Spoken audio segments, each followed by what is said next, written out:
Estimados amigos, el Colegio de Contadores Públicos de la Libertad, de conformidad con lo establecido en su artículo 5 de la Ley 28951, tiene como sus fines promover la investigación relacionada con la profesión contable.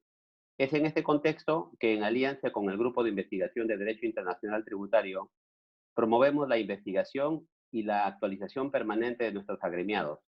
Esta alianza nos ha permitido llevar adelante y sacar adelante el programa Diálogos Tributarios dirigido por nuestro querido amigo y reconocido profesor universitario Luis Durán Rojo, y quien el día de hoy tiene como invitado al profesor Adolfo Martín Jiménez, catedrático de la Universidad de Cádiz y uno de los mejores especialistas en Derecho Tributario Internacional, a quien le damos la bienvenida. Adelante, Raúl. Muchas gracias. Muy buenas noches a todos. Quería saludar en primer lugar al profesor Adolfo, un gusto tenerlo en esta oportunidad. Eh, Al profesor Durán, que nos está acompañando con la conducción. Y bueno, primero que nada agradecerles a todos porque el evento, como ya sabrán, esta es nuestra segunda entrega. El evento pasado, el día viernes pasado, tuvimos una muy buena acogida, tuvimos mucha gente siguiendo el evento, lo cual nos complace porque un poco la mecánica de esta alianza que hemos tenido con el colegio es básicamente difundir en la comunidad universitaria y en la comunidad de profesionales conocimiento en materia tributaria, de fiscalidad internacional, y creo que estos espacios de debate y más precisamente el día de hoy con la presencia del profesor Adolfo, seguramente va a ser un éxito como la semana pasada. Esta segunda entrega se llama Actual Debate Internacional sobre próximas medidas tributarias. Contamos como en la anterior con la conducción del profesor Luis Durán, el invitado, como ya he señalado, es el profesor Adolfo Martínez, y los temas que se van a tratar van a estar referidos a un poco materia de precios, un poco, hay todo un speech armado de temas que vamos a tratar, pero entiendo que ya la conducción, y lo dejo al profesor Durán para que nos pueda contar cómo va a ser la mecánica de esto. Profesor. Muy bien, muchas gracias. Quiero iniciar este segundo programa que tenemos, agradeciendo a las personas que nos han estado mirando, que han participado activamente la semana pasada y que además nos han enviado mensajes haciéndonos algunos comentarios, planteándonos algunos temas futuros y también dándonos aliento por la buena intención de sacar estos programas en este momento de presencia y de lucha contra la pandemia de COVID-19. Luego quiero agradecer profundamente a Adolfo por haber aceptado inmediatamente que se le propuse la idea de participar hoy con nosotros. Él está 7 horas más tarde en Europa, de manera que aprecio muchísimo el esfuerzo, Adolfo, de estar con nosotros esta noche y de acoger esta idea que yo pensé que era peregrina al comienzo, pero parece que va a tener frutos. Y tenemos muchas personas que están muy felices realmente de escucharte ahora, te leen mucho en los artículos que publicas en la revista Análisis Tributario, pero también los que has publicado a nivel internacional, últimamente más en inglés. Realmente tus perspectivas son profundamente interesantes. Y en tercer lugar, quiero agradecer a las personas que provocaron esta incursión en el mundo de Internet, que fueron Rubén y Raúl, y las instituciones que representan, porque creo que detrás de su actuación les motiva mucho la idea de querer transmitir el derecho tributario y la tributación de la manera más razonable a un público más amplio. En el Perú y en América hay mucho debate hoy día sobre el elemento tributario a efectos del trabajo estatal y de las relaciones sociales, y entonces creo que estos programas pueden ayudar en ese camino. Como la semana pasada, la dinámica en esta ocasión va a ser la misma. Vamos a invitar a promover una serie de tópicos que vamos a trabajar con Adolfo durante 1 hora y un poco más. He planteado que podríamos tocar, Adolfo, 2 grandes temas. En un primer momento, a repasar algunos tópicos que tienen que ver con instrumentos tributarios que puedan permitirnos afrontar esta crisis de pandemia de COVID-19. te propongo, si te parece bien, trabajar 4 temas que están un poco a la flor de la situación y del debate actual. El tema de los subsidios estatales y el marco tributario que se está promoviendo alrededor de ellos. En segundo lugar, la compensación de pérdidas tributarias, que también hay algunas medidas que están queriendo implementarse en varios estados. Un tema que es muy trabajado por ti a lo largo de estos años, que es el tema de los precios de transferencia y su situación en el marco de la pandemia. Y finalmente, los financiamientos empresariales y la propuesta de la OECD, que ya ha sido incorporada en varios países, y eso va a generar alguna repercusión y va a haber algún cambio. Esa sería, digamos, la primera parte de la conversación que te propongo, Adolfo. La segunda parte de la conversación ya nos centraríamos un poco en el trabajo en materia de tributación internacional, en la perspectiva de lo que dejó OECD en las medidas BEPS y BEPS 2 y el documento o la nota del secretariado que salió el 3 de abril del 2020. ¿Qué te parece la propuesta, Adolfo? Y tus palabras iniciales, por favor.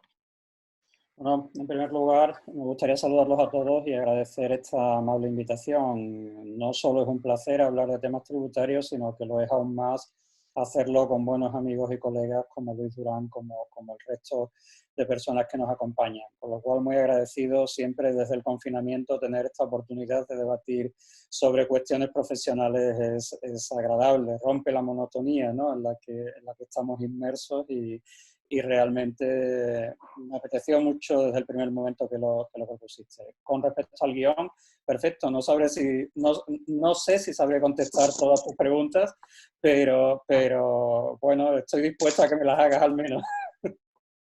Oye, muchas gracias, Adolfo. Entonces, empecemos con la primera cuestión que quiero plantearte. Los subsidios estatales y el marco tributario.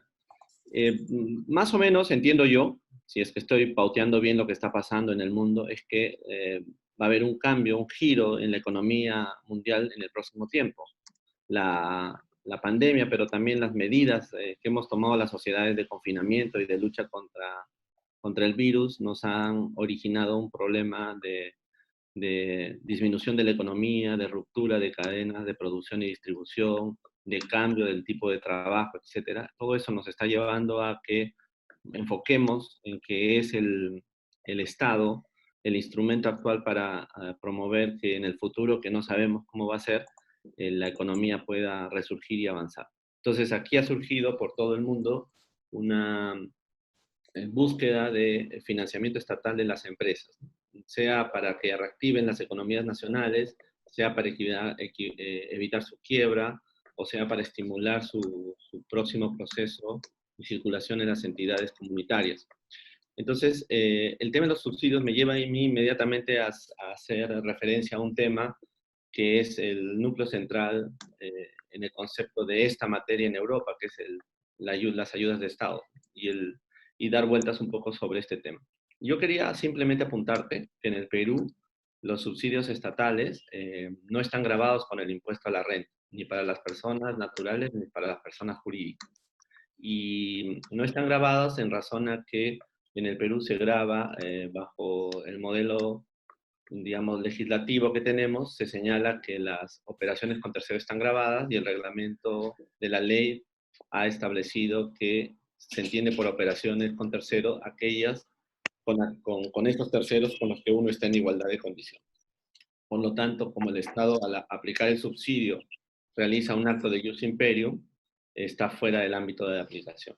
Y el segundo elemento que quisiera poner a tu conocimiento es que en el Perú, ahorita, en este momento, el Estado ha iniciado un proceso de subsidio a las empresas para intentar reactivar la economía nacional. Entonces, esos dos ejes que están funcionando ahora en el Perú, creo que también están realizándose en otros países con dimensiones mayores. Entonces, yo tendría una primera cuestión que preguntarte sería si en España están grabados los subsidios estatales a las empresas, es decir, si el impuesto de sociedades español grava cuando el Estado español entrega algún subsidio a alguna empresa o a alguna persona jurídica, ¿no? Sí, en España los subsidios, las subvenciones en general están gravadas en el impuesto sobre la renta de las personas físicas o en el impuesto sobre sociedades. La idea que subyace a ese gravamen se encuentra precisamente en que esa entrada de dinero que procede de fuera es renta y como tal renta debe a priori, en principio, entenderse gravada. Es cierto que sobre todo el impuesto sobre la renta hay algunas exenciones específicas para subvenciones que tienen una cierta finalidad social, fundamentalmente adquisición de vivienda o subvenciones para cierto tipo de préstamos, pero sobre todo vinculados a esa finalidad social, no tanto en el caso de subvenciones empresariales, ya sean subvenciones de capital o subvenciones de explotación, tienen un régimen tributario distinto, pero están gravadas. En principio partimos de una premisa en nuestro sistema de imposición sobre la renta un poco distinta a la que tenéis vosotros allá en el Perú. Perfecto. Y a propósito de eso, quería preguntarte en torno a esta cuestión que está promoviéndose un debate grande en algunos países, Francia, estoy pensando, los países escandinavos, sobre condicionar la ayuda del Estado a las empresas como un incentivo para la aplicación de las normas fiscales. Por ejemplo, buscando la limitación de esos subsidios a empresas registradas o cuyos accionistas están registrados en paraísos fiscales. Es decir, yo no te financio si es que tú como empresa o tus accionistas son domiciliados en algún paraíso fiscal, ¿no? O incluso diciéndole, bueno, si tú estás registrado, te voy a aplicar el subsidio en la medida en que tú cambies tu residencia a mi territorio. ¿Qué te parecen estas ideas que están queriendo relacionar dos conceptos? ¿Las ves bien? ¿Cómo lo planteas tú? Hay dos grandes núcleos de temas que creo que es importante diferenciar. Por un lado, este que estás comentando, es decir, los subsidios y la relación del subsidio con la norma tributaria. Y un segundo gran tema sería la utilización del mecanismo tributario, de la norma tributaria, como un subsidio en sí misma o como un elemento para ayudar a la empresa. Son dos planos, creo que si me permites, pues hacemos reflexiones en ambos planos. Me parece muy bien, sí. En relación con la conexión, con el primero de ellos, la conexión entre subsidios y norma tributaria, como bien indicas, hay ciertos países de la Unión Europea que están aprobando planes de subsidios en el contexto de la actual pandemia y en los que vinculan la posibilidad de percibir el subsidio a que el accionista de la empresa no sea residente en un paraíso fiscal. En concreto, en esta semana se aprobó por la Comisión Europea, en el marco de las autorizaciones de ayudas de Estado, el programa polaco. El programa polaco tiene esa condición, el programa danés también tiene esa condición. Y quiero recordar que es Francia el tercer país, como tú mencionabas, pero son 3 o 4 hasta ahora. A mí la idea no me parece mala, en la medida en que realmente estamos en condiciones de ser solidarios como Estado con aquellos que han mostrado solidaridad también con el Estado en periodos anteriores y aquellos que han tratado de evadir impuestos, de defraudar, pues lógicamente son menos merecedores de ayuda, han sido menos solidarios, han cumplido menos con los principios constitucionales, pagaron sus tributos de acuerdo a la capacidad contributiva, lo cual me parecen medidas razonables. También me parece razonable la cláusula que, por ejemplo, se ha añadido en el programa polaco de subsidios y que mencionabas. Aquel que en 9 meses traslade su residencia a territorio de la Unión Europea o del Espacio Económico Europeo, es decir, deje el paraíso fiscal, pues sí que tendrá acceso a estas medidas. Aquel que se comprometa a hacer ese traslado en un plazo razonable, que abandone ese comportamiento insolidario anterior, estamos dispuestos a también echarle una mano, a también ayudarle de alguna manera. Y me parece una solución también interesante la que se ha adoptado en Polonia, al menos, que es el país que tengo más fresco porque ha sido de esta semana. Creo que fue antes de ayer o antes de ayer cuando se produce la autorización de la Comisión Europea. El segundo plano que te comentaba, creo que debemos reflexionar, y es lo que está pasando en la gran mayoría de los países, sobre qué supone utilizar la norma tributaria los distintos tributos como elemento de subsidio a las empresas. Y creo que es una idea interesante. Muchos países la están utilizando y que encaja de lleno en esa función que tienen los tributos tradicionales. Siempre nos han enseñado, decía Richard Musgrave, ¿no?, que los tributos tienen tres funciones: la recaudatoria, la de incentivo, impulso a la economía, y la redistributiva. Este no es el momento de recaudar. No es el momento de recaudar con respecto a muchas empresas, muchas personas que lo están pasando mal, que tienen dificultades de tesorería, tienen dificultades de liquidez, con lo cual la herramienta tributaria puede ser un factor, puede ser una herramienta con una potencia muy importante. Pensar que se puedan conceder diferimientos de pago, medidas de flexibilización de ciertas normas tributarias que puedan suponer que se llevan recursos a las empresas, es una perspectiva importante. Realmente creo que ahora mismo, y lo decía un documento de la OCDE hace también un mes y medio aproximadamente, de abril, creo recordar. Sí. Creo que debemos pensar ahora en el sistema tributario en distintas fases. Tenemos un enfermo.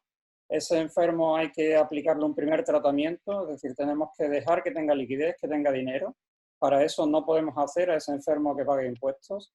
Después debemos estabilizar el enfermo, debemos hacerle crecer, es decir, que se recupere plenamente, y la función recaudatoria viene quizás en el último lugar. Entonces creo que debemos pensar en las normas tributarias con esas distintas fases que la OCDE bien identificaba y que me parece interesante. Ahora es el momento de flexibilizar, ahora es el momento de que las empresas mantengan el dinero. Si las empresas no mantienen el dinero, va a haber pérdidas de trabajo.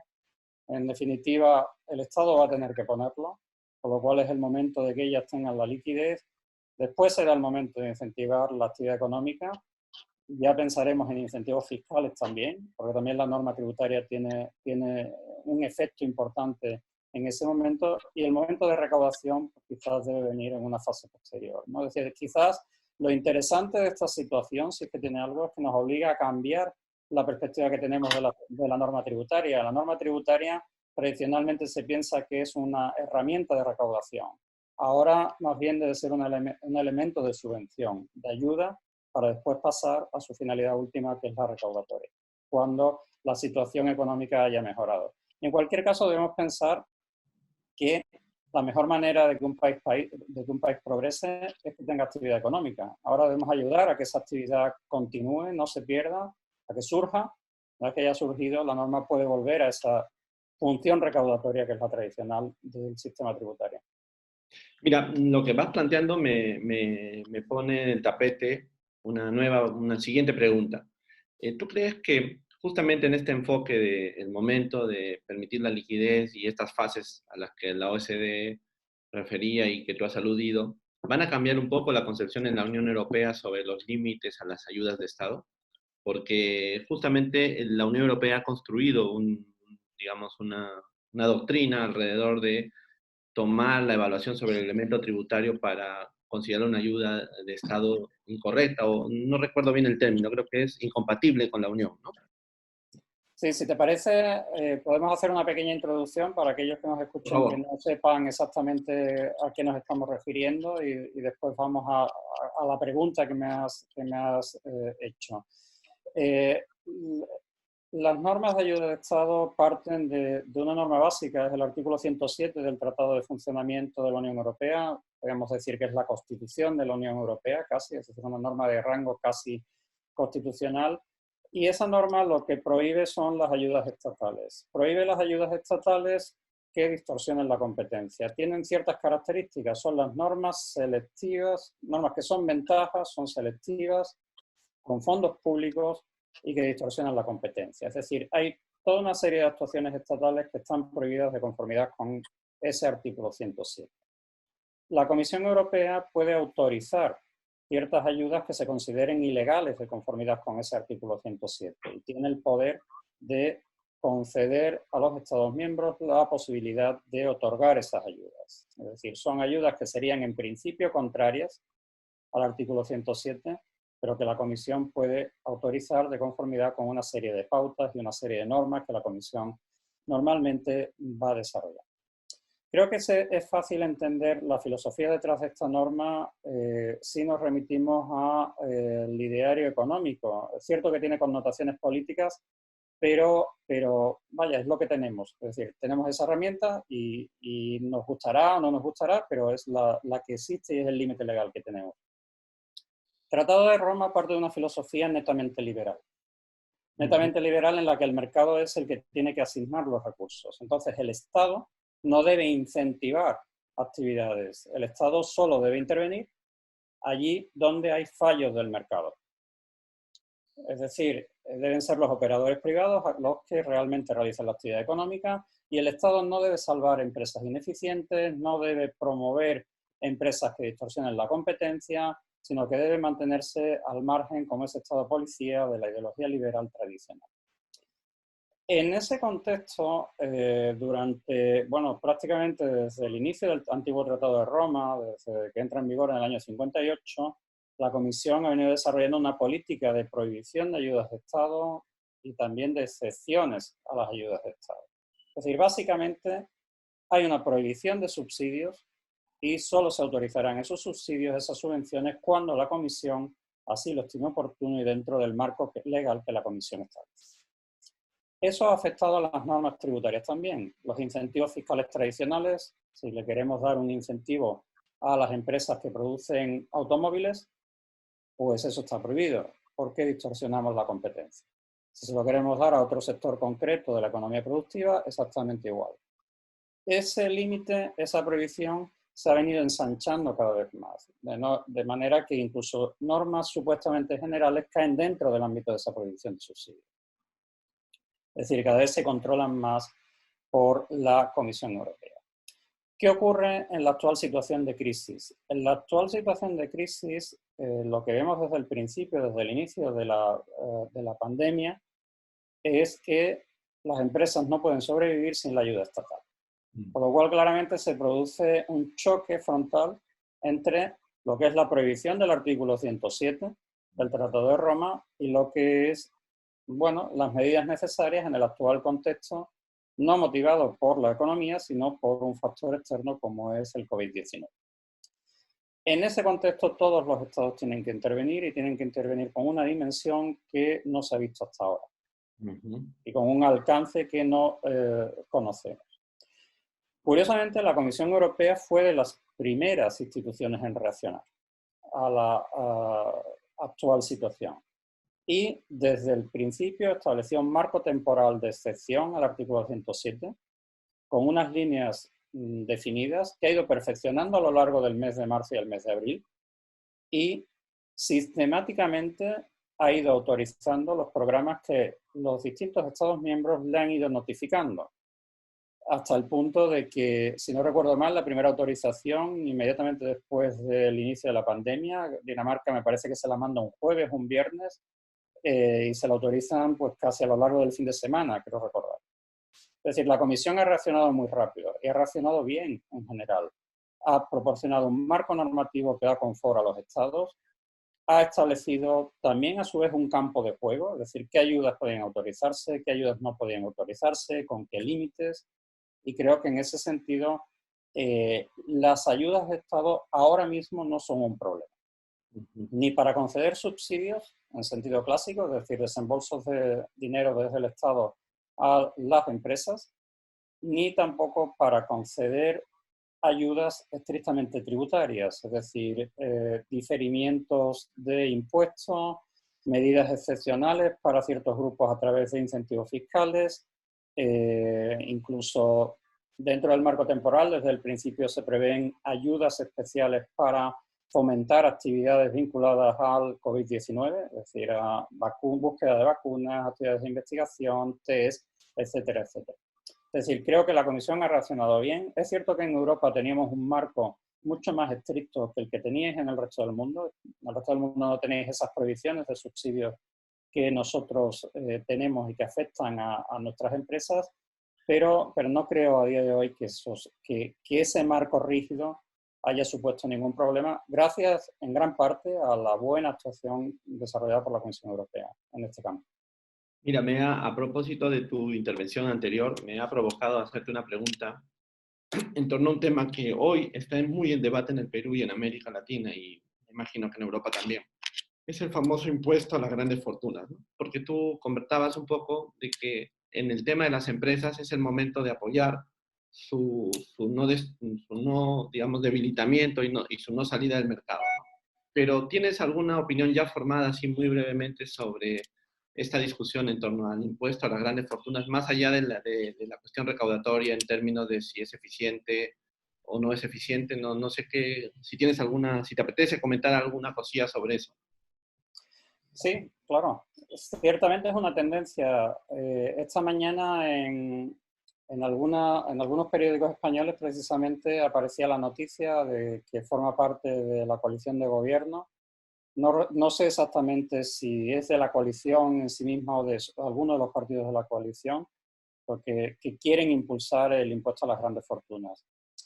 Ciertamente las épocas de crisis permiten hacer reformas que en otra época serían más complicadas, ¿no? Es decir, grandes medidas tributarias han surgido de épocas de crisis. La deducción por doble imposición internacional, sin ir más lejos, en 1918 surge en Estados Unidos tras la Primera Guerra Mundial. Es decir, la crisis a veces es un momento de oportunidad, de repensar las cosas, de reactivar tu sistema o corregir los grandes fallos que tiene. Particularmente, en mi opinión, ahora mismo creo que es demasiado pronto para pensar en un programa recaudatorio estricto sensu. Es decir, como te decía ahora, quizás deberíamos estar pensando en calibrar la potencia de las medidas de ayuda a las empresas.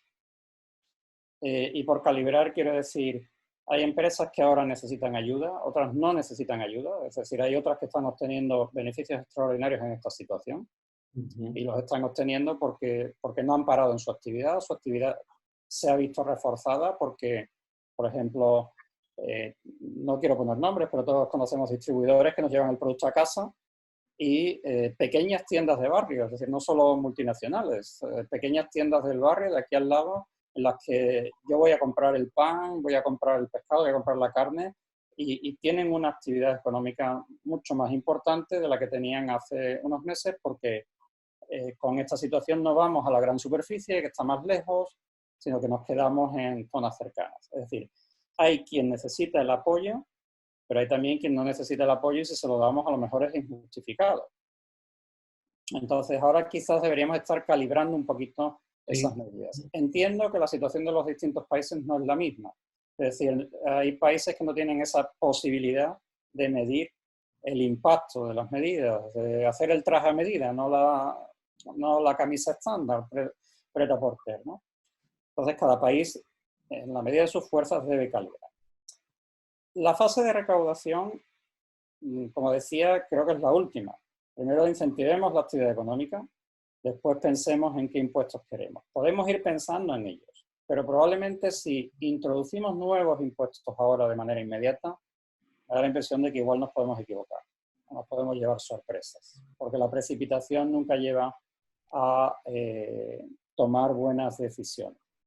Dicho esto, sí que es cierto que vamos a encontrarnos con unos presupuestos que van a necesitar nuevos recursos y dentro de esos nuevos recursos, los impuestos a quien tiene más capacidad económica son los que están barajando prácticamente todos los países en sus distintas formas, ya sean impuestos sobre la renta, es decir, subimos la tarifa progresiva, ya sean impuestos sobre el patrimonio, que era precisamente lo que esta mañana aparecía en prensa, es decir, la creación.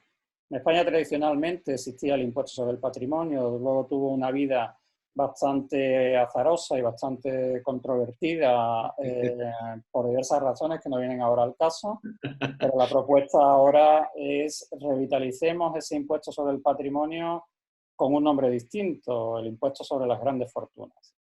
También en otros países lo que se está planteando es revitalicemos los impuestos sobre sucesiones y donaciones, ya sea como impuestos autónomos, ya sea como parte del impuesto sobre la renta. En definitiva, cuando yo recibo un patrimonio por vía hereditaria, pues es una fuente más de renta. Y hay países que se están planteando esa integración.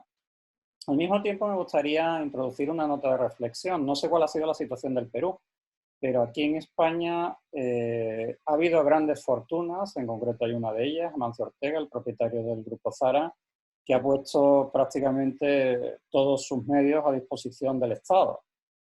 Claro, si a esas personas que en una situación de crisis ayudan, ahora las hacemos también pagar exactamente igual que aquellos que no han ayudado, pues hombre, sería una situación un tanto peculiar. Es decir, tenemos que trabajar también en el reconocimiento de incentivos a las donaciones, a esa actividad, a esa movilización de la sociedad civil a favor de los más necesitados. Y en España se ha producido en muy distintos niveles, niveles de altísima capacidad económica y también niveles de una menor capacidad económica. También a esas personas hay que reconocerles lo que han hecho, no solo grabarles. También hay empresas que es cierto que pueden estar obteniendo beneficios extraordinarios ahora, pero que si no fuera por las redes o por las inversiones que han realizado en el pasado, ahora mismo no podríamos estar manteniendo esta conversación. Correcto, exactamente. Entonces, bueno, también ellas han sido parte de esa red de seguridad que hemos tenido en esta pandemia y quizás pues también son elementos que hay que poner en juego, ¿no? Hay que poner en valor, que hay que introducir en esa fecha de, bueno, si vamos a hacer una reforma fiscal, quizás debemos tener un poco todo en cuenta. No solo que pague más el que más tiene. Es cierto, debe pagar más quien más tiene. Es obvio, son los principios de la Constitución peruana, son los principios de la Constitución española. Pero al mismo tiempo, también tengamos en cuenta qué es lo que ha hecho cada uno durante todo este periodo, porque también eso es de justicia. Sí, igualdad es tratar de manera igual a aquellos que están en la misma posición, no aquellos que tienen posiciones diferenciadas. Sí, me parece un enfoque interesante. Comparto la reflexión que haces en torno a cuidado con hacer una camisa estándar, cuando en realidad hay que ser muy fino en el proceso porque esto va a afectar la economía que no conocemos, cuyo control no conocemos todavía. Si te parece, pasamos al segundo tema, que es un tema, hoy amanecimos con una norma peruana y te la quiero contar rápidamente.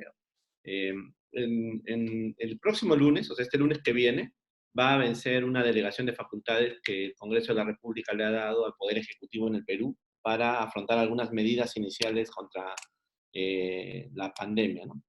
La ley es la ley 31011. Y uno de los temas sobre lo que se le facultó fue la compensación de pérdidas tributarias.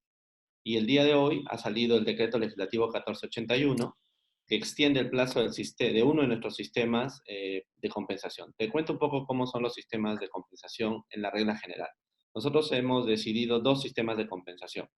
Uno opta cada ejercicio por la pérdida que ha tenido en ese ejercicio, aplicarla contra alguno de estos dos sistemas. El primer sistema, en la regla general, es que yo tengo 4 ejercicios siguientes al de la producción de la pérdida para poder compensarlos en su integridad contra las ganancias que tuviera. Si después de ese cuarto ejercicio sucesivo yo no puedo aplicarlo, entonces pierdo totalmente la posibilidad de aplicación hacia el futuro. El otro sistema es el sistema llamado B, que consiste en que yo puedo aplicar a partir del siguiente ejercicio en que la pérdida se produjo, aplicarlo durante toda la vida, pero solamente puedo tomar la mitad de ese valor en cada año, ¿no? De manera que puedo sostenerlo en el tiempo y evitar una práctica de escudo fiscal agresivo hacia adelante. Muy bien, respecto al primer método, la norma peruana ha establecido que las pérdidas que se van a generar de renta de fuente peruana en este ejercicio 2020 pueden ser trasladadas hasta 5 ejercicios inmediatos posteriores al del año 2020. Y el saldo que no se pueda compensar en esos 5 ejercicios no va a poder computarse nunca más. O sea, en concreto lo que han extendido es respecto de las rentas de fuente peruana, un ejercicio más. Y ya no 4, sino 5. Esa es la medida que se ha tomado. Todavía no sé qué va a pasar mañana, el domingo o el lunes, pero yo estaba preguntando mucho y estaba pensando, y ahí va también mi pregunta, es introducir en el debate la posibilidad de aprobar un régimen de carry back, es decir, un régimen por el cual las pérdidas del ejercicio 2020 se aplican contra el ejercicio 2019. Entonces, en la idea que yo estaba planteando es la siguiente. Si yo tengo pérdidas en 2020 tributarias, las aplico contra el 2019 que posiblemente he tenido ganancias, de manera que disminuyo el ingreso gravable, genero una determinación de un impuesto y posiblemente voy a tener un saldo a favor, que puedo pedirle al Estado que me lo devuelva, y con lo cual estamos introduciendo el elemento tributario en los términos que tú estabas planteando, ¿no? Como un elemento para promover o subsidiar el proceso estatal. No se ha comentado mucho este tema aquí. Quería saber cómo lo ves, si hay ese régimen existe hoy en España, que nos cuentes un poco tu opinión y sobre todo preguntarte en tu reflexión si tú crees que estamos ante un beneficio o es un derecho a la imposición sobre la base de capacidad contributiva. O sea, la existencia de regímenes de pérdida tributaria y de su compensación son beneficios que te da el Estado o son derechos que tú como contribuyente tienes para lograr un acertado cálculo de la imposición sobre la base de la capacidad contributiva. Entonces, ¿qué te parece un poco tu opinión, plantearnos tu opinión al respecto, querido Adolfo? Sí, lógicamente me parece que la pérdida, por obvio que sea decirlo, es la otra cara del beneficio. Lógicamente, si el Estado grava el beneficio, pues también debe de alguna manera reconocer la pérdida. Lo que ocurre es que la capacidad económica, en nuestros sistemas tributarios hemos decidido trocearla por años, por ejercicios. Entonces, lógicamente, el beneficio y la pérdida están vinculados a un marco temporal que es el ejercicio fiscal. Eso produce distorsiones porque puede ocurrir que personas que durante un ciclo tienen beneficios, durante otro tengan pérdidas que puedan ser superiores a ese beneficio obtenido. Y al final, pues la vida o ese horizonte temporal de la empresa, de la persona física, es lo que nos va a permitir decidir si esa persona tiene una cierta capacidad económica o no la tiene. Lo normal en la mayoría de los estados es lo que comentas, el régimen peruano, una compensación de pérdidas hacia adelante. Es lo que tenemos en España también. Es lo que la gran mayoría de los países tienen. Hacia atrás, el problema de la compensación de pérdidas de manera retroactiva para ejercicios pasados se encuentra que es más difícil de gestionar y al mismo tiempo implica devoluciones de impuestos de ejercicios pasados. No puede implicar devoluciones de impuestos de ejercicios pasados. Eso ha hecho que algunos países se hayan planteado los carrybacks, la compensación de pérdidas hacia atrás, en situaciones especiales de crisis, como ha ocurrido con Estados Unidos. Creo que lo hicieron en la crisis de 2008. Lo han vuelto a hacer ahora. Han vuelto a regular un régimen de compensación hacia atrás 5 años, las pérdidas de este año, del pasado y del anterior. Se pueden compensar en los 5 años pasados. También lo han introducido la República Checa, Noruega y Polonia. Es decir, son medidas que algunos países están adoptando y a priori, sin conocer los detalles de las medidas de cada uno de los países, no me parece una mala idea. No me parece una mala idea dentro de esa conversación que teníamos antes, de ese diálogo sobre subvenciones. En definitiva, si permitimos a una empresa que compense las pérdidas de 2020 con los beneficios de 2019 o de 2018 y le devolvemos dinero, lo que estamos garantizando es que esa empresa tenga liquidez a día de hoy. Estamos dando un dinero para que tenga liquidez en el momento que lo necesita. Al mismo tiempo, estamos limitando la compensación futura de pérdidas, con lo cual tampoco es un dinero a fondo perdido. Correcto, exactamente. Exactamente. Con lo cual, a mí, a priori, me parece una medida bastante interesante. Evidentemente, esa medida tiene un componente bastante complejo y es que implica que hay que revisar las declaraciones de los ejercicios anteriores y ejecutar las devoluciones. Entonces, administraciones altamente informatizadas quizás lo pueden hacer con cierta facilidad. Administraciones con menos medios a lo mejor les resulta más difícil. Nuevamente, quizás tenemos que ponderar un poco y hacer el traje a medida. Veamos qué capacidad tiene nuestra administración. Si nuestra administración tiene capacidad para gestionar ese sistema de carryback, de compensación de pérdidas hacia atrás, es una medida que puede ser interesante en el momento actual. Si nuestra administración no es capaz de gestionarla, entonces al final lo que vamos a hacer es distraer a los funcionarios de atender otras cosas y meternos en un follón, como decimos aquí, Sí, sí. importante, ¿no? Es decir, a priori en el plano teórico es una medida interesante, pero tenemos también no solo que valorar el mundo de las ideas, la teoría, sino cómo aterriza esa medida en cada una de las sociedades. De acuerdo. Quisiera pasar a nuestro tercer tema, que además sé que te gusta mucho y has investigado alrededor de él, el tema de los precios de transferencia. A nivel interno peruano se está discutiendo mucho este tema y de la aplicación de las reglas de precio a la luz de la situación económica que se ha generado en el COVID, por el COVID-19. No hemos abordado una modificación legislativa, pero solamente anoto una cuestión, que es que el gobierno emitió un decreto supremo, el 085-2020F, para establecer unas reglas de valoración a efectos de determinar el gravamen por enajenación indirecta de acciones.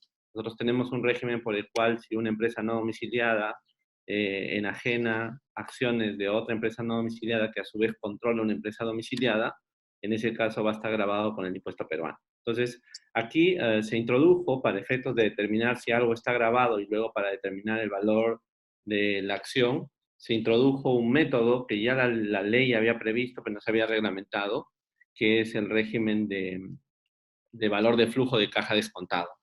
Y esto ha traído una serie de discusiones por la redacción de la norma reglamentaria, en concreto para saber si está sustituyendo un régimen de precio de transferencia o si además del establecimiento de este valor, el régimen de precio de transferencia se mantiene.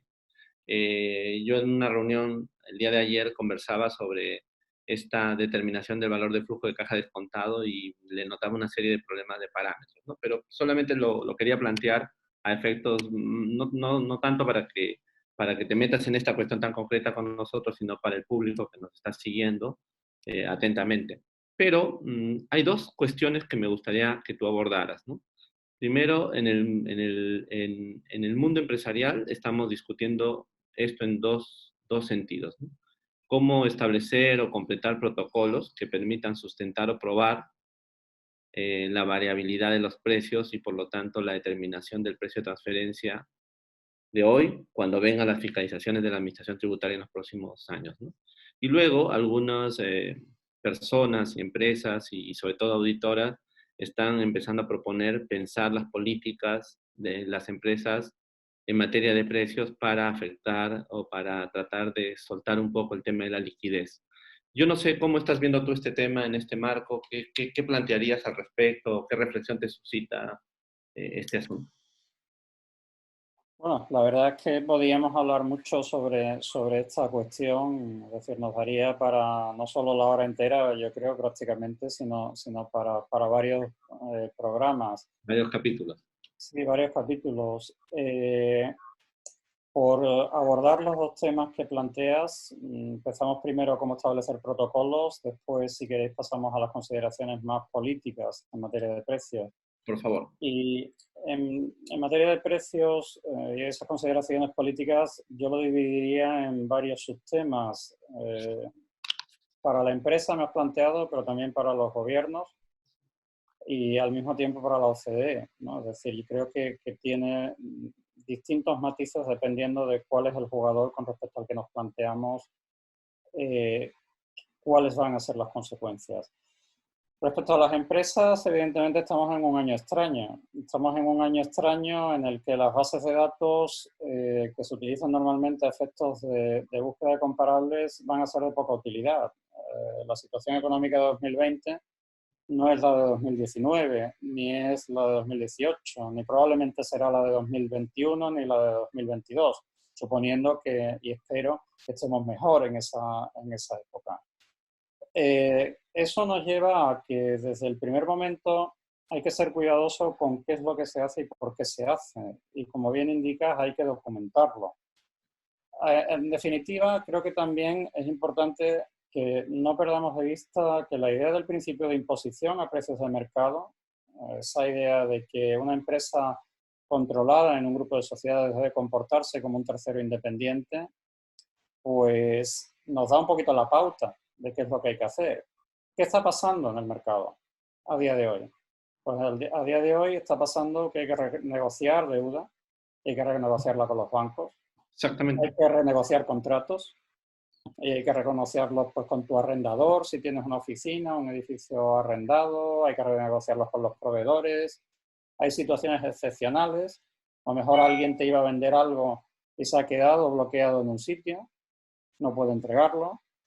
Entonces, todas esas situaciones de mercado son trasladables a la realidad de un grupo societario con distintas filiales. Y creo que en este año la búsqueda de comparables internos, es decir, qué ha pasado con los terceros, con los que tengo que negociar, con el banco, con el proveedor que no es del grupo, con prestadores de servicios que no son del grupo, van a ser una pauta bastante relevante. Y si documentamos qué es lo que está pasando con terceros, pues obviamente con todas las cautelas podemos quizás tomar ese parámetro del comparable interno como elemento para saber qué hacemos con nuestras partes vinculadas. Es cierto que hay muchas administraciones tributarias muy reacias a los comparables internos y que los desechan con mucha facilidad. Pero 2020, a día de hoy, lo único que podemos conocer es lo que está pasando. Correcto. Y lo que está pasando es lo que está pasando a todo el mundo, no solo dentro de un grupo. Es decir, dentro de un grupo podemos utilizar eso que está pasando con terceros para establecer qué es lo que debe hacer la parte vinculada. Y sobre todo es fundamental lo que tú comentas, documentar, que por qué se hacen las cosas. Eso es crucial dejarlo claro. ¿Qué metodología empleamos? ¿Por qué la empleamos? Y todo eso se vuelque en la documentación de precios de transferencia que el contribuyente tenga. No sé cuáles son los umbrales de documentación en Perú, pero yo siempre aquí en España, incluso cuando tienes personas o clientes, empresas, cuando te preguntan y no tienen obligación de documentar, yo siempre aconsejo que se tenga una cierta documentación, que se sepa por qué se hacen las cosas, incluso si no tienes obligación formal de documentación de precios de transferencia. Porque dentro de 3 años, dentro de 4 años, pues vamos a tener que sacarlo y vamos a tener que recordarlo ante la inspección. Con lo cual, ahora que tenemos esta situación tan excepcional que la estamos sufriendo, es el momento de plasmar por escrito, de dejar prueba, dejar trazo y lógicamente se me ocurre que los comparables internos en muchas situaciones pueden ser elementos que al menos nos permitan tener una tabla de salvación en el futuro. En España hay jurisprudencia relevante sobre comparables internos, en otros países también, y bueno, pues es un elemento a tomar en consideración. Los datos de bases de datos a día de hoy no nos sirven, y los nuevos datos de qué es lo que pasó en 2020, pues los vamos a tener dentro de algún año. Y dentro de algún año, pues a lo mejor ya es tarde para acordarnos de qué es lo que pasó en nuestra empresa exactamente. Entonces, en ese plano, es verdad. En ese plano es importante, como tú indicabas, hacer un esfuerzo adicional. Sé que ahora mismo las empresas están en otras cosas, pero a veces dedicarle a esto un poquito de tiempo puede salvar problemas futuros que van a ser sin duda importantes. En el plano más, si quieres, político, que comentabas, ¿no? Es decir, políticas de la empresa, políticas de los estados, políticas de la OCDE.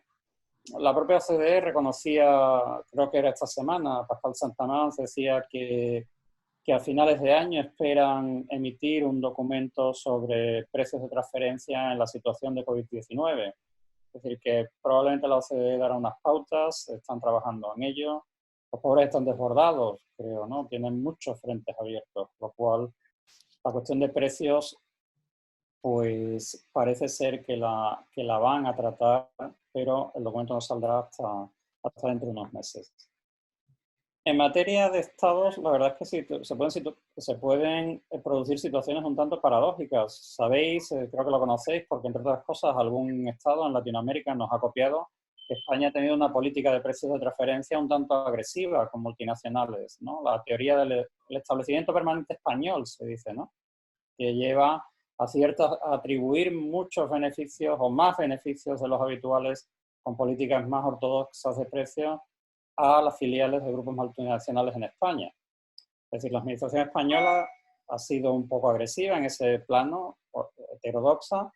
Los tribunales han convalidado esa posición. Pues claro, ahora nos encontramos con la otra cara de la moneda. Es decir, hemos intentado atraer beneficios, a lo mejor resulta que ahora también atraemos pérdidas. Es decir, estados que han sido especialmente agresivos a la hora de aplicar una determinada visión de los precios de transferencia o de la atribución de beneficios a establecimientos permanentes, que para estos efectos son prácticamente lo mismo, ahora se pueden encontrar con que realmente va a haber pérdidas para todos y ellos van a participar en ese pastel de una manera bastante relevante, bastante importante.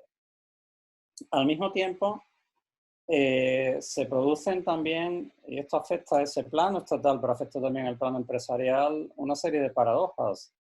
Y es que durante años las empresas, los grupos multinacionales han venido manteniendo que la actividad realizada por muchas de sus filiales productivas, filiales de distribución, era rutinaria, con lo cual tenían un beneficio rutinario. Eso permitía que los beneficios residuales del grupo fuesen a parar a otras jurisdicciones. En ocasiones podían ser de baja tributación, en otras no, pero lo cierto es que allí donde se produce, allí donde se distribuye un producto, en la medida en que fuesen funciones rutinarias, tenían un margen de beneficio bajo. Pero claro, bajo porque se decía que eran funciones de bajo riesgo también, y que el riesgo se asumía en otras partes del grupo. ¿Qué va a ocurrir ahora?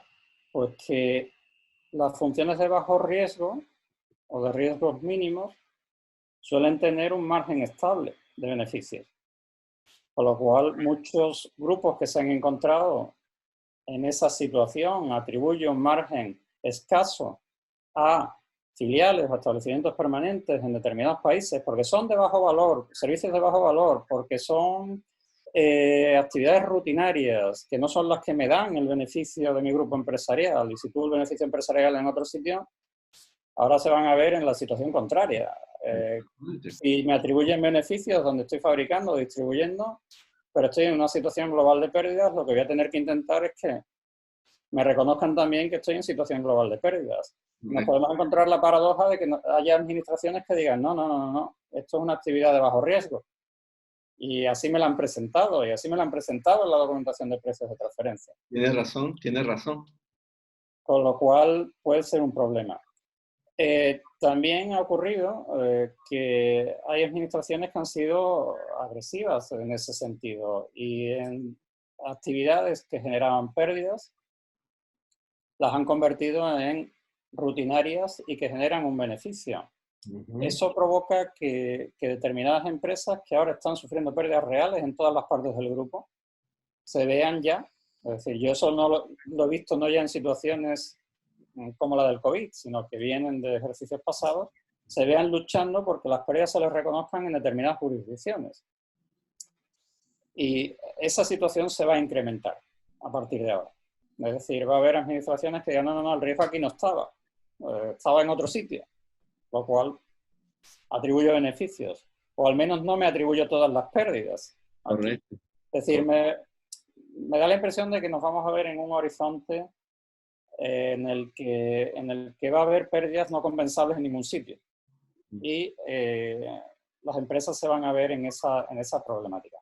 Al margen de todo esto, pues está también, desde la perspectiva de precios, toda la situación de contratos particulares, ¿no? Es decir, si el grupo es lo suficientemente grande como para tener una empresa financiera ubicada en una jurisdicción, pues lógicamente la filial peruana, si el grupo tiene una financiera en Luxemburgo, en Holanda, va a tener que renegociar las condiciones de financiación, va a tener que renegociar los contratos. Si paga royalties, regalías a alguna entidad extranjera, pues también ese tipo de contratos va a haber que revisarlos y determinar si hay que bajar los precios, no hay que bajarlos, en fin, toda una serie de consideraciones quizás que ya van más al detalle de las operaciones específicas que forman parte de la realidad de las operaciones de las multinacionales, porque quizás son ya más de detalle y están un poco más fuera de esa pregunta que creo que iba más en el plano político que me hacías. Pero vamos, si quieres en alguna de ellas podemos entrar sin problemas, porque como sabes es un tema que me gusta. Sí, sí, sí. Yo creo que vamos a tener que hacer una, si tú quieres, una segunda edición para hablar solo sobre precio de transferencia y sobre el artículo tan interesante que has trabajado y que vamos a publicar en estos días sobre tus reflexiones en torno al régimen y a la propuesta OSD. Entonces, te comprometo ya desde ahora para una próxima entrega para trabajar solamente ese concepto. Muy bien, Será un placer. quisiera pasar a un cuarto tema, que sería ya casi, terminaríamos con este primer bloque de ideas, ¿no? El financiamiento de las empresas. A nivel interno estamos discutiendo sobre la adecuación, sobre cómo echar hacia atrás la adecuación de nuestro régimen de limitación de deducciones de intereses, que para el 2019 y 20 tenía una regla transitoria, que era una regla que iba desde nuestro régimen anterior, más en el modelo anterior de su capitalización, hacia la propuesta o una cláusula armonizada con la propuesta BEPS de la acción 4, sobre deducibilidad del gasto por intereses y otros pagos financieros, ¿no? Nosotros de todo ese conjunto hemos establecido la primera idea que tenía OSD, que era establecer la regla general de una ratio fijo de deducibilidad de intereses, ¿no? A un gasto financiero deducible en un porcentaje de EBITDA. Eso es lo que vamos a tener en el futuro. Los demás elementos que plantea la OCDE, la regla opcional de escape de una norma que permita adaptar esta regla general a las situaciones particulares de los grupos multinacionales, nosotros no la hemos tomado en cuenta. Tampoco el umbral mínimo de deducibilidad como concepto, ¿no? Para tratar de ayudar a las pequeñas y medianas empresas. Y tampoco los arrastres de la deducibilidad de la carga financiera hacia ejercicios futuros o hacia ejercicios previos tampoco la hemos tomado. Pero entonces, sí hemos excluido a los bancos históricamente de esta regla general y tienen ellos una regla particular, ¿no? Pero ¿a qué quiero llegar con esta pequeña cuestión, ¿no? Sobre lo que se parte, Adolfo, aquí es un poco que entender que esta regla, no solo la transitoria, sino la final, la que va a quedar, la armonizada al modelo OCE, puede afectar seriamente la proyección empresarial a raíz de la situación creada por la pandemia, ¿no? Y por las medidas que estamos tomando de inamovilización. Entonces, yo quería que tú nos plantearas una especie de visión sobre esta regla, eh, pero también que le pusieras un poquito de comentario a la cuestión de cómo veías tú la hoja de ruta previa a COVID-19 en el proyecto de la OECD y cómo lo ves ahora. No sé si te apetece contestar esto también. Sí, sí, claro. Creo que son dos preguntas netamente diferenciadas, ¿no? Por un Sí, lado, la acción 4 BEPS, la barrera de intereses, como se llama aquí en Europa, que es por lo que me comentas, estáis ahora aplicando en Perú. Por otro, digamos, el marco general de BEPS, ¿qué va a ocurrir en el futuro? Me da la impresión de que la sí, última pregunta no estaba tan relacionada con la acción 4, sino con el marco general, ¿no? sí, dejémosla un poquito entonces para tratarla en el siguiente bloque. Si quieres, Vale, concentrémonos en la acción 4. la acción 4. Bueno, la acción 4 es una medida que cuando en España se introduce plantea varios problemas y plantea varios problemas vinculados precisamente a todo esto que estás comentando, ¿no? Es decir, puede afectar a pymes, puede afectar a ciertos proyectos que se financian con deuda, puede afectar al marco macroeconómico en general, ¿no?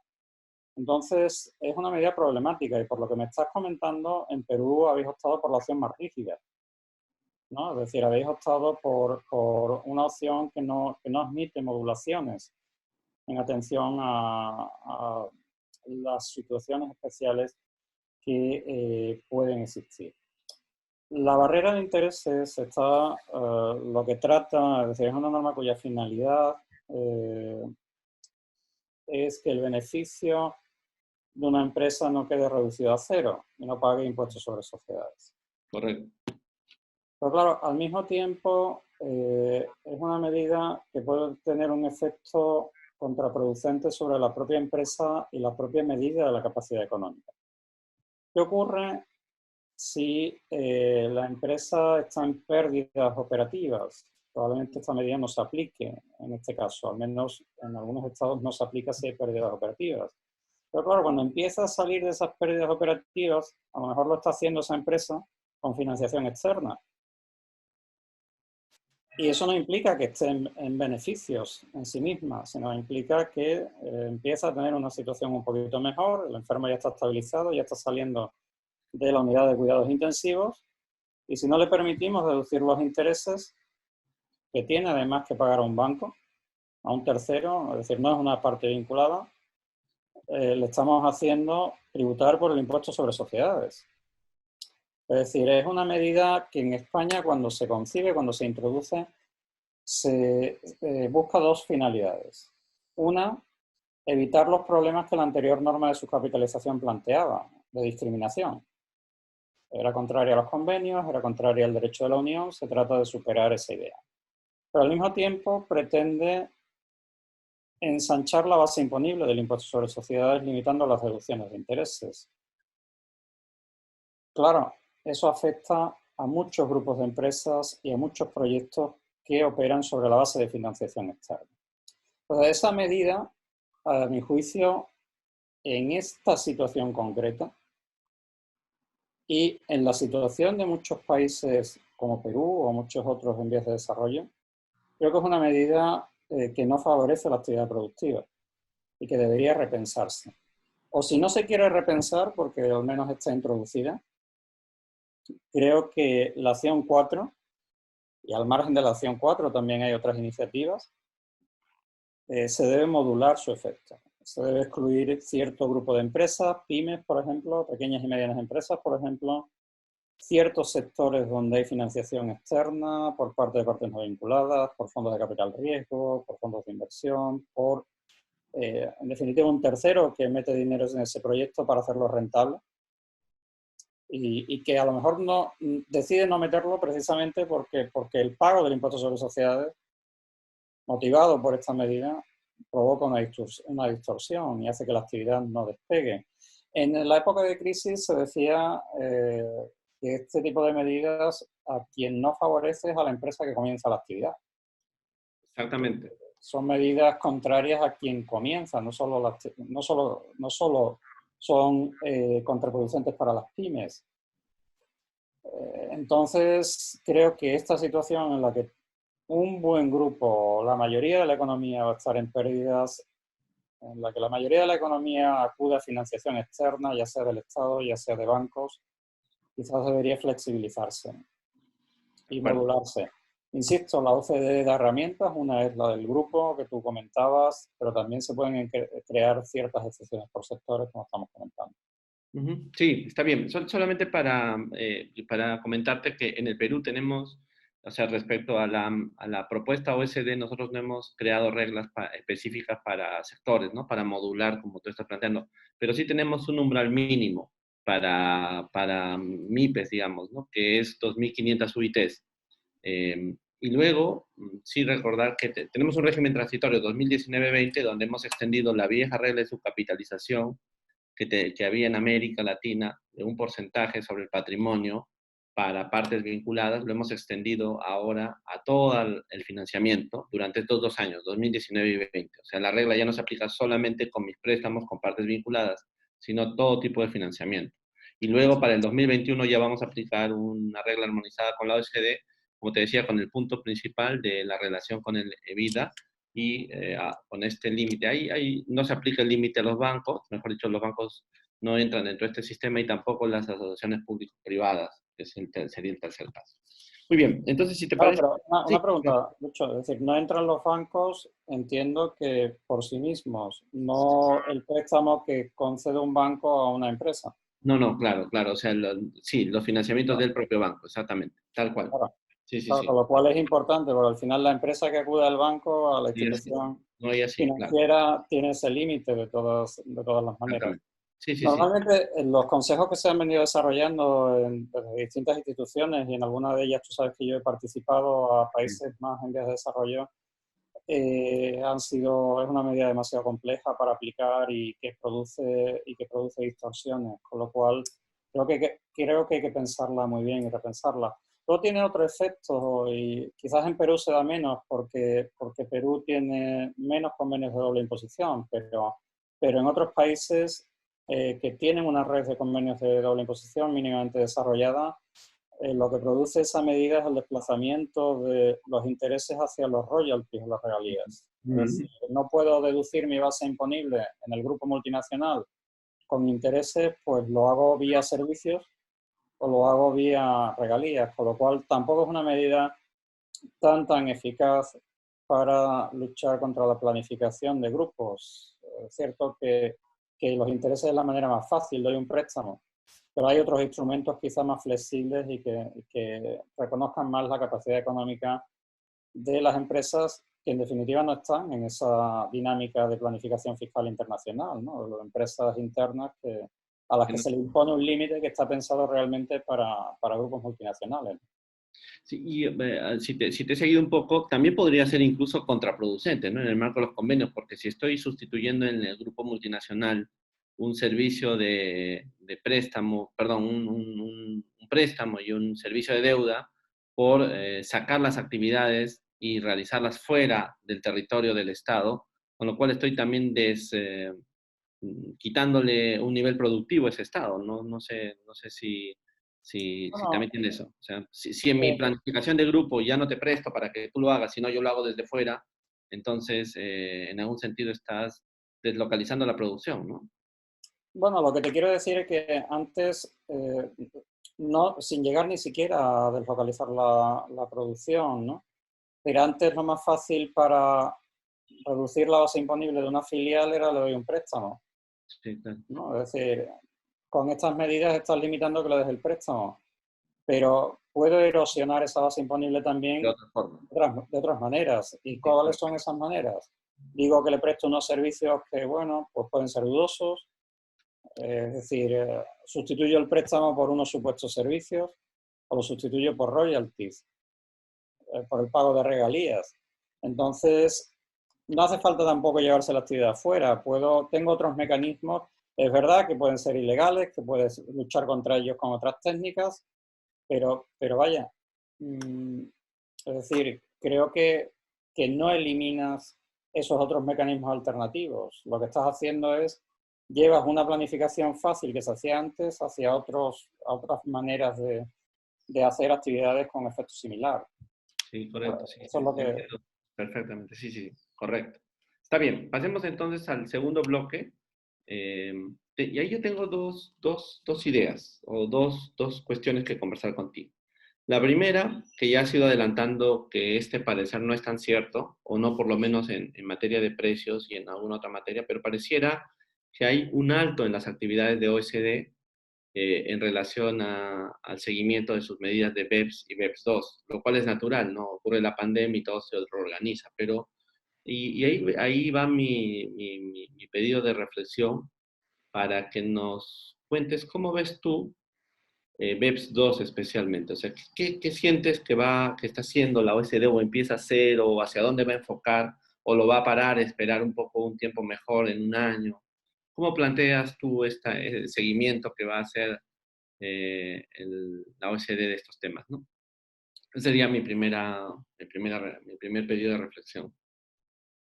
Bueno, es difícil decir sin estar en la OCDE y viendo o leyendo las declaraciones de Pascal Santamans.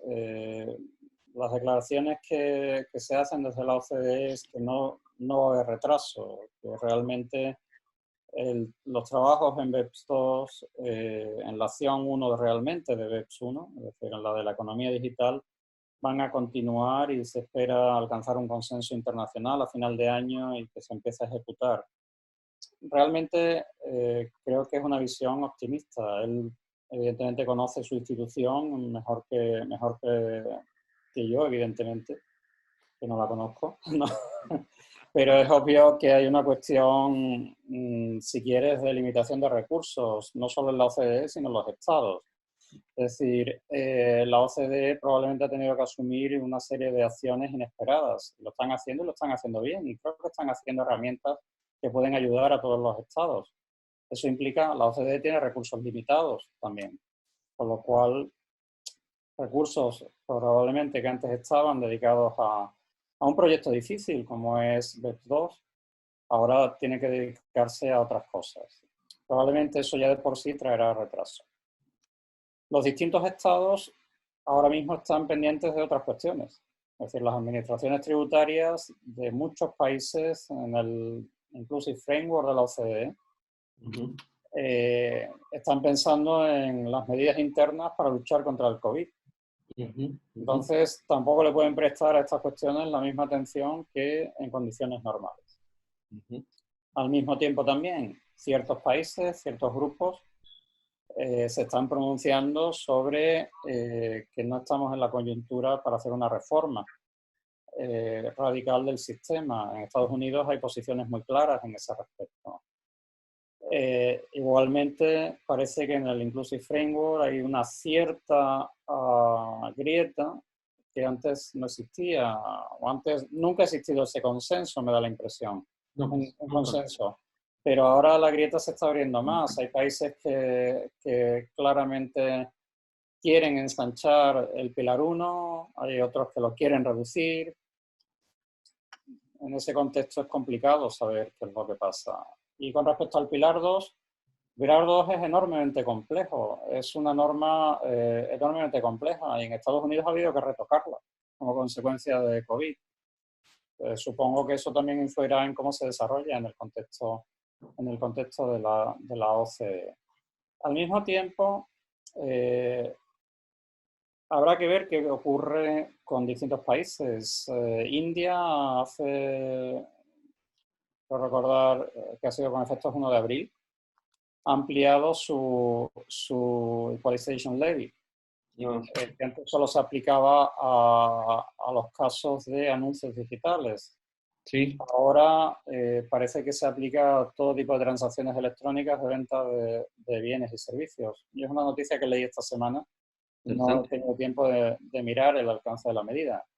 Pero bueno, es decir, hay reacciones en distintos países que pretenden, de alguna manera, ir un poquito más allá del consenso. El consenso OCDE no pasaba por ese ensanchamiento de medidas unilaterales, sino más bien esperemos a ver qué ocurre, cuál es el acuerdo y entonces desplegamos las medidas. Pero al menos congelamos las que teníamos hasta ahora.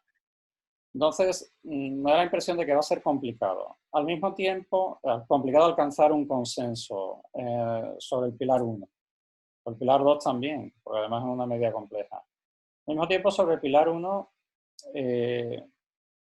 muchos estados se plantean que, y eso lo leí esta mañana en la prensa española, que el impuesto sobre las grandes multinacionales, la tasa Google, bueno, va a suponer toda una serie de ingresos extra en el caso de que se aplique, de que se llegue a aplicar. En España, como sabes, teníamos un proyecto de ley. Ese proyecto de ley parece que se pretende revitalizar de tasa Google.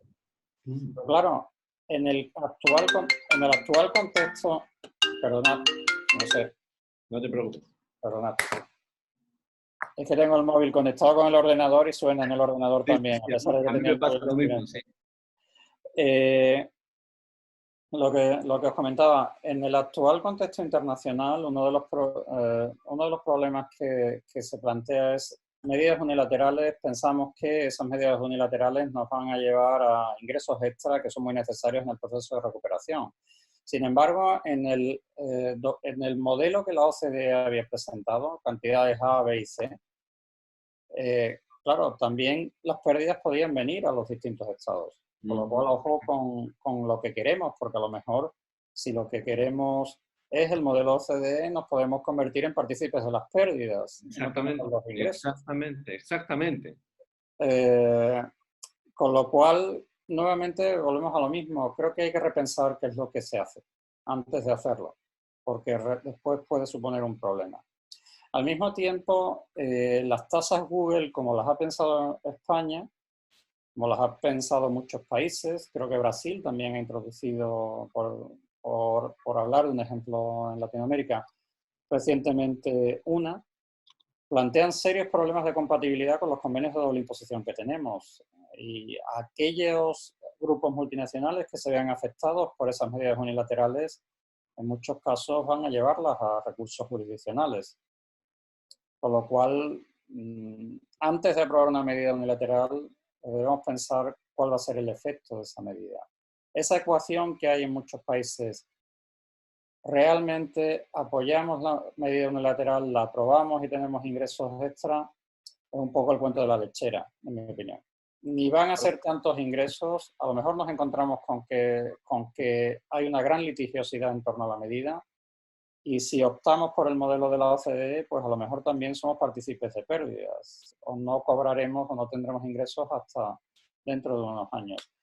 En eso sabes que soy bastante crítico con la opción de la OCDE, con las propuestas que se han planteado hasta ahora, y en mi modesta opinión, para países en vías de desarrollo, para países con menos medios que los miembros realmente de la OCDE, quizás un modelo tradicional de retenciones, de repensar su política de convenios, es mucho más efectivo. Otras medidas que se han adoptado también en otros países en materia de precios de transferencia, pues pueden ser mucho más efectivas para los distintos países que a lo mejor depositar todas las esperanzas en un impuesto que no nos va a dar, en términos de ingresos públicos, mucha rentabilidad y que además puede generar litigiosidad. Si se trata de avanzar y de ejecutar antes en fin, de que exista ese consenso en la OCDE. Entonces estamos en un panorama muy incierto, un panorama en el que creo que los países deben pensar, deben meditar mucho sobre qué es lo que hacen. Y la opción fácil que se ve, insisto, se ha visto en España esta misma mañana, porque la coalición de gobierno lleva tiempo tratando de proponer esa tasa Google, como se llama popularmente, creo que debe meditarse más. Puede ser una medida enormemente problemática. Al mismo tiempo también, volvemos un poco a lo que comentábamos antes. Muchas de esas empresas quizás han posibilitado que nos mantengamos durante toda esta pandemia, ¿no? Es decir, hacerlos ahora, se han colaborado con el Estado. Hay estados donde Amazon ha estado colaborando, en fin, Estados Unidos es el caso, pero en otros... Sí, el caso de Estados Unidos, sí. Claro, es decir, hacer que esas empresas, que es cierto que tienen beneficios extraordinarios, paguen la crisis, es una ecuación un poco simplista. Evidentemente se puede pensar, y hay propuestas en ese sentido que merecen una cierta atención. Impuestos de solidaridad, como los que exigió Grecia en la anterior crisis. Vamos a ver qué sectores han tenido un beneficio extraordinario y pueden contribuir más. Pero bueno, hay que pensar las decisiones antes de ejecutarlas. Correcto, Y el correcto. discurso de grabamos al no residente porque no está aquí, lo grabamos porque tiene muchos beneficios, a veces es un tanto simplista. Sí, son como las letanías católicas que se van repitiendo y de pronto un día ya te las creíste sin haberlas analizado y dándole contexto, ¿no? Sí. Mira, estoy dejando para el último momento de nuestra reunión, porque ya por allá debe ser altas horas de la mañana, o inicios ya de la mañana del día siguiente.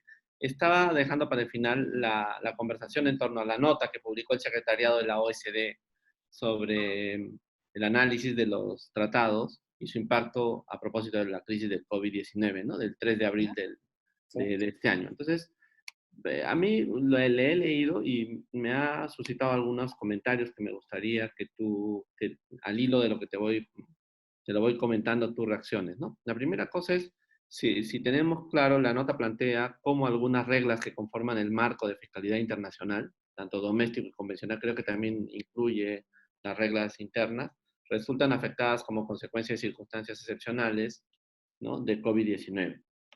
Pienso que en concreto se está refiriendo a las implicaciones que resultan de las situaciones de los empleados de una entidad no residente cuando trabajan remotamente, ¿no? El famoso teletrabajo, desde una localización distinta de la que constituye su lugar habitual de trabajo. Me parece que ese es el contexto y el espacio de este documento.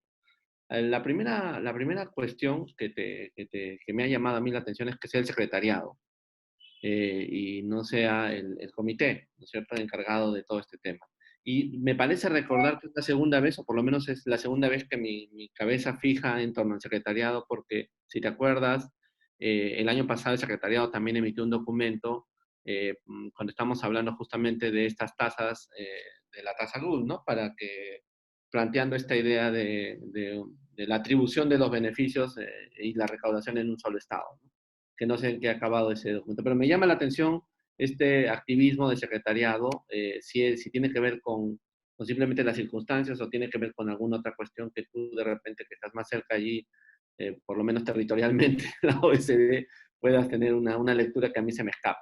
Y luego, ¿qué comentarios tienes sobre lo que señala este documento en relación a los artículos 4, 5 y 15 del modelo de convenio de la OSD?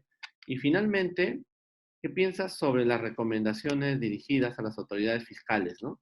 ¿Y por qué te planteaba esto? Si le damos un enfoque soft law, también quería preguntarte si que el hecho de que sea el secretariado y no sean ¿no? El conjunto de los miembros de OSD que lo han aprobado, cambia su estado de relación interpretativo a lo que dice el propio modelo, ¿no? Y luego, este pedido a los estados, ¿cuál es el alcance? Yo lo veo todo como muy soft law, pero yo como usuario en el Perú, para interpretar mis CDIs, tengo que pasar una serie de elementos interpretativos, pero ¿qué papel o qué rol le das a este documento, ¿no? En fin, son varias cosas que me gustaría que comentes ya en este último momento de nuestra reunión.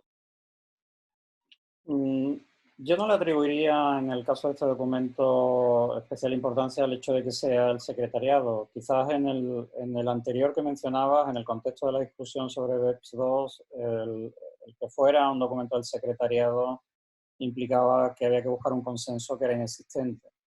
Es decir, ese era probablemente Estaba la impulsando, ¿no? cuestión, ¿no? Es decir, no había consenso, el secretariado trata de impulsar las distintas posturas a ver si encontramos ese consenso que no hemos sido capaces de alcanzar. En este caso probablemente responde más a una situación de urgencia y a una situación de urgencia en dos sentidos. El COVID-19 por sí mismo y la situación específica que tú comentas, hay personas que se han quedado bloqueadas en distintos países y eso puede influir en cómo apliquemos los tributos, pero también hay una situación de urgencia tributaria, en el sentido de que inmediatamente distintas autoridades de distintos países, Irlanda, Reino Unido, Australia, creo recordar, empiezan a emitir notas sobre las consecuencias que puede tener la situación de que me quedo atrapado en un país, trabajo desde allí o no trabajo desde allí, simplemente estoy presente y me pueden hacer residente. Y antes de que proliferasen esas notas y posturas diversas, pues a lo mejor el secretariado se ha anticipado estableciendo una serie de reglas que parecen a priori bastante sensatas. Es decir, son reglas que simplemente nos llevan a pensar, bueno, si una persona está trabajando desde su casa y su lugar de trabajo está en otro país, pues a priori no hay un establecimiento permanente porque estés en tu casa o porque estés contratando incluso desde tu casa. Sabemos que el establecimiento permanente pivota sobre dos conceptos: el lugar fijo de negocio, la celebración de contratos para la gente dependiente en un país. Bueno, pues si me he quedado en España porque realmente no he podido volar hacia Perú y estoy trabajando aquí desde mi casa cuando mi sitio de trabajo es Perú, pues eso nos genera un establecimiento permanente de la empresa peruana en España. Al mismo tiempo, el mero hecho de que me tenga que quedar temporalmente aquí en España sin poder volver a Perú, porque tampoco sea residente en España. Y al mismo tiempo, si mi salario está vinculado a mis funciones en Perú, pues que España no adquiera la posibilidad de, por el hecho de que estoy ejecutando mi trabajo desde España, se grava ahora en España ese salario cuando naturalmente correspondería a Perú, que es el lugar donde desarrollo mi función habitual. Son medidas que me parecen bastante razonables Y hasta cierto punto creo, y en España lo he discutido con algún compañero, quizás podrían derivarse de una idea general de fuerza mayor, la fuerza mayor del Código Civil. Al final, la normativa tributaria regula solo ciertos aspectos y se remite a la normativa común en aquellos no regulados por la norma tributaria, con lo cual la fuerza mayor podría conducir a conclusiones muy similares. Tengo más dudas sobre el establecimiento permanente de construcción. Y tengo más dudas porque el documento de la OCDE dice el periodo de paralización de la obra como consecuencia del COVID, bueno, se computará a efectos de considerar que existe establecimiento permanente. Es cierto que es una conclusión en línea con los comentarios al modelo de convenio de la OCDE, donde cierto tipo de periodos por mal tiempo, por falta de suministro, se computan o se pueden computar, pero no estoy completamente convencido de que no sea una causa de fuerza mayor que impida computar el periodo, porque incluso dentro de los comentarios al modelo de convenio de la OCDE hay ciertas inconsistencias en esta materia. Pero bueno, es una cuestión accesoria que solo afecta a las empresas de construcción. Quizás, y esto es lo que puede resultar más polémico del documento, es que no sé si realmente la OCDE ha pensado qué consecuencias puede tener ese documento en BEPS 2, porque al final las figuras tradicionales de los convenios de doble imposición están basadas sobre la presencia física. Correcto. El establecimiento permanente implica presencia física. La atribución de beneficios implica presencia física. Es decir, yo solo atribuyo beneficios en un establecimiento permanente a las personas significativas y relevantes. Si no hay personas, no hay beneficios. En materia de precio de transferencia, atribuye beneficios allí donde hay personas que controlan riesgos. Sin embargo, el documento hace una disociación clara entre presencia física y actividad económica. Correcto. Atribuye la actividad económica a un lugar donde no hay presencia física. ¿Por qué? Porque si estoy trabajando ahora desde mi casa en España, pero estoy naturalmente destinado en Perú, los beneficios que estoy generando para la empresa se vinculan a Perú. Eso es un cambio radical. Tiene razón. Es un cambio radical. Es un cambio de paradigma. La OCDE ha sido reacia a atribuir beneficios a estados donde no hay actividad física, mientras que los países como Perú, como otros países importadores netos de capitales, España lo ha sido durante mucho tiempo, India, China han luchado por atraer los beneficios de empresas que no necesariamente tenían presencia física. Correcto, exactamente, tiene razón, tiene sentido. Es decir, la OCDE está disociando actividad económica, lugar al que se atribuye la actividad económica, con presencia de la propia presencia física, que era el paradigma. Hasta ahora, la piedra angular de los convenios de doble imposición en muchos casos. No allí donde había retenciones para royalties o para servicios técnicos sin establecimiento permanente. Pero en el modelo de convenio de la OCDE, el paradigma era ese. Presencia física implica atribución de beneficios. No hay presencia física, no se graba en ese país. Sin embargo, el modelo es decir, la nota de la OCDE nos lleva por una vía distinta. Atribuye beneficios al lugar donde no hay presencia física. Si eso lo trasladamos a BEPS 2, hace que se caiga el propio modelo que la OCDE ha planteado. Exactamente. Y que debamos repensar el propio BEPS 2. Entonces, para mí, el documento contiene conclusiones lógicas, es acertado, razonable, salvo ese punto de los establecimientos permanentes de construcción, pero no sé si han pensado las consecuencias que puede tener sobre el propio modelo de convenio de doble imposición. Y si muchos países han pensado qué efectos podría tener sobre su propia política en esa materia. Estupendo, muy bien. Casi estamos ya al final, un poquito de paciencia, Adolfo, y a nuestros, no son televidentes, sino a nuestros seguidores. Estamos ya casi en la terminación. Voy a pedirle unas reflexiones últimas a Raúl y a Rubén, muy breves, una reflexión conclusiva. Empieza Rubén, por favor. Muchas gracias, Luis. De todos los temas muy interesantes que han tratado y que ha enfatizado bastante bien Adolfo, me quedo con uno en particular, que es el de precio de transferencias, porque veo que ahí la situación está mucho más incierta para este año 2020. El tema de renegociar deudas, contratos, alquileres y demás, o de castigo de cuentas por cobrar, o en su caso condonaciones, eso definitivamente va a impactar de manera importante en las operaciones que las empresas realicen de cara a la comparabilidad con transacciones entre partes vinculadas. Entonces, si bien es cierto, es posible, como bien lo señalaba Adolfo, que se pueda usar comparables internos, pero claro, sabemos que no siempre resulta siendo posible, en tanto que una empresa realice operaciones fundamentalmente con su vinculada. Usar el método margen neto transaccional, por ejemplo, también trae la complicación de excluir, siempre se excluye como un criterio de exclusión las empresas con pérdidas, y ahora casi todas van a tener pérdidas cuando tú entres a la base de datos. O sea, todo está un tanto distorsionado. Evidentemente eso va a requerir de parte del Estado alguna acción, ¿no? Y sobre todo de parte de la OCDE para que pueda a través de las guías de precio de transferencia hacer los ajustes que sean necesarios a fines de tener más claras las formas en que se van a determinar los precios entre las partes vinculadas. Y ahí Luis y Adolfo, se me plantea una duda, ¿por qué razón? Porque si bien es cierto, se pueden hacer ajustes a la normativa, pero estos entrarán en vigencia el año siguiente. Estamos hablando de impuesto a la renta, que es un tributo de periodicidad anual. Y por otro lado, recuerda, Luis, que nuestra legislación, el artículo 32A, inciso H, habla que las guías de la OCDE son fuente de interpretación. Entonces, supongamos que a noviembre, diciembre, la OCDE emite algún documento sobre algún tratamiento en particular respecto de estas operaciones inusuales que se han presentado este año por el tema del COVID, tendrá uso, podrá aplicarse como fuente de interpretación. Es más, si sale el año siguiente, el 2021, podremos utilizarlo como fuente interpretativa. Entonces, ahí hay esta cuestión que creo que me gustaría que tú, Luis, que Adolfo nos puedan comentar respecto a este tema. Gracias, Rubén. Raúl.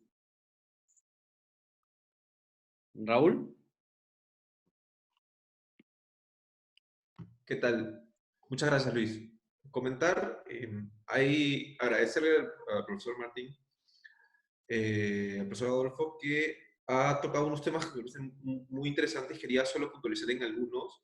El primer punto sería esto en relación al impuesto a las grandes fortunas, sobre la posibilidad de repensar la introducción de si es el momento para introducir impuestos. Creo que es una discusión importante, ¿no? Y calibrar, como se dijo, si hay otras medidas que pueden ayudar o no. También se tocó el tema sobre el interés. Creo que el régimen que está pensado y que tenemos actual en el Perú sobre los financiamientos, sobre todo ahora en el vigente, en el 19 y en el 20, extendiendo calculando el límite en función a los préstamos que se puedan generar con empresas vinculadas o no vinculadas. Sin duda, para un mercado como el peruano, limita mucho el emprendimiento de las empresas, que en su gran mayoría, o las que soportan básicamente el crecimiento económico, son las MIPES. Entonces, sí creo que estamos, como ya lo dijo el profesor Luis, estamos al lunes de que se cierren las facultades del decreto. En consecuencia, esperemos que por lo menos salga una norma o por lo menos se repiense, si no en ese tiempo, se repiense alguna normativa vinculada a este tema que sí urge, también se trate, ¿no? Finalmente, la tasa Google que se comentó, creo que el enfoque de pensar desde nuestro espacio como país latinoamericano, importador de capital, y que se piense que los problemas principales que podrían ayudar en la recaudación en el Perú, sobre todo, deberían tomarse también o con mayor importancia: la informalidad, ¿cierto? No dejarlos de lado. Sin duda, la tasa de Google va a generar o podría generar en algún caso, el momento que se incorpore un impuesto similar al que se está planteando en España, en Perú, un ingreso para el Estado peruano. Creo que el enfoque de la administración debiera ser en la lucha contra la informalidad y el no pago de tributos, ¿no? Eso sería. Muchas gracias. Gracias, Raúl. Querido Adolfo, tus palabras finales, por favor, tu reflexión final un poco ya cerrando esta extraordinaria edición que hemos tenido de conversación. Bueno, ha sido un placer estar con vosotros y por comentar lo que decían Raúl y Rubén en estos momentos finales. Creo que Raúl ha puesto la guinda al pastel. Una de las cuestiones quizás más importantes que las administraciones tributarias tienen que pensar ahora es la economía informal. Tenemos que mejorar la recaudación. ¿Cómo podemos tener medidas que incrementen la recaudación sin perjudicar la actividad económica? Es decir, incorporemos todas esas bolsas de economía informal que son importantes en el Perú, que son importantes en España y también en otros países. Y a lo mejor, más que pensar rápidamente en cómo crear nuevos impuestos, tenemos que pensar en medidas administrativas recaudatorias eficaces. La experiencia polaca fue tremenda hace unos años. Mejoraron su recaudación simplemente cambiando medidas administrativas. Es decir, hay mucho recorrido en ese plano y creo que tenemos mucho que aprender de la experiencia del derecho comparado y podemos hacer cosas bastante interesantes sin necesidad de crear medidas distorsionantes, sin necesidad de ser agresivos con los contribuyentes cumplidores, sin necesidad de aplicar conceptos amplios de abuso, fraude, planificación agresiva, etcétera. Es decir, creo que es importante esa reflexión que apuntabas. En relación con lo que decía Rubén, precios de transferencia, estoy completamente de acuerdo contigo, Rubén. Va a ser uno de los grandes temas del año y que nos va a plantear bastantes problemas. ¿Podrá aplicarse retroactivamente el documento de la OCDE? En la medida en que contenga soluciones sensatas, creo que lo apliquemos o no retroactivamente desde el punto de vista jurídico no va a ser tan importante como que al final vamos a tener un documento en el que administraciones, contribuyentes, jueces en su caso, pues van a poder valorar ciertas soluciones. No hay nada al respecto ahora mismo. Entonces, si ese documento está ahí, pues al menos va a ser un punto de referencia. Creo que el problema no es tanto la aplicación retroactiva como que efectos prácticos, sin duda, va a tener. La mayoría de los contribuyentes, si el documento se publica en octubre, en noviembre, no habrán declarado, no habrán presentado declaraciones por impuestos sobre sociedades. O las presentan, al menos en España, en el ejercicio siguiente. Eso ocurre en muchos países. Entonces, bueno, se podrán tener en cuenta esas valoraciones de la OCDE a la hora de hacer las declaraciones del año próximo.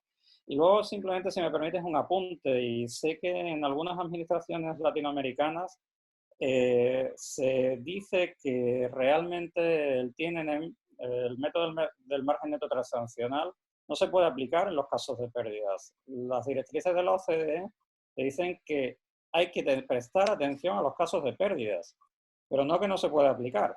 Porque yo me he encontrado con administraciones que te rechazan comparables con pérdidas de una manera bastante ligera.